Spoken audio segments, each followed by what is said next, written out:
কলকাতা টিভির খবরের জের বাড়ি পাচ্ছেন পাত্রসাহেরের বমিরা গ্রামের বৃদ্ধা। অসহায় বৃদ্ধার পাশে দাঁড়ালো পাত্রসাহের ব্লক প্রশাসন। খুশি বৃদ্ধা। বাঁকুড়ার বমিরা গ্রামের সত্তরোর্ধ্ব শিলা বাগদি ছোট্ট একটি কুঁড়ে ঘরে কোনো রকমে মাথা গুঁজে থাকতেন। পাননি আবাসের বাড়ি, কোনো রকমের দিন গুজরান।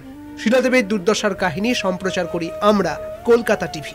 এরপরেই নড়ে চড়ে বসে পাত্রসাহের ব্লক প্রশাসন। শিলাবাগদির হাতে ত্রিপল, কাপড়, বিছানার চাদর, নগদ অর্থ তুলে দেয় ব্লক প্রশাসন। দ্রুত তাকে আবাস যোজনার বাড়ি ও স্বাস্থ্যসাথী কার্ড তৈরি করে দেওয়ার প্রতিশ্রুতি।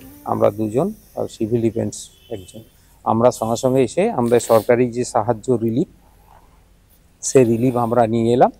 তাতে আমরা ত্রিপল দিয়েছি, ধুতি দিয়েছি, শাড়ি দিয়েছি, চাদর দিয়েছি এবং নগদ কিছু টাকা 2 ইউনিট ক্যাশ জিয়ার আমরা দিলাম ইমিডিয়েট সাহায্য, এবং ওনার সমস্ত খবরাখবর নিলাম।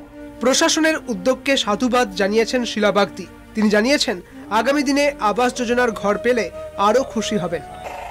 যেই ত্রিপল আনতে দেয় না বলে ঘুরে গেছিল, এসে আবার কিনেছিল। আমাদের খবর হওয়ার পরেই আপনার বাড়িতে এলেন?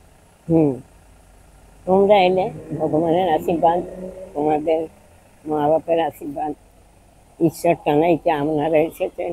কলকাতা টিভিকেও ধন্যবাদ জানিয়েছেন ওই বৃদ্ধা। পাত্রসায়র থেকে সৈয়দ মফিজুল হুদার রিপোর্ট, কলকাতা টিভি।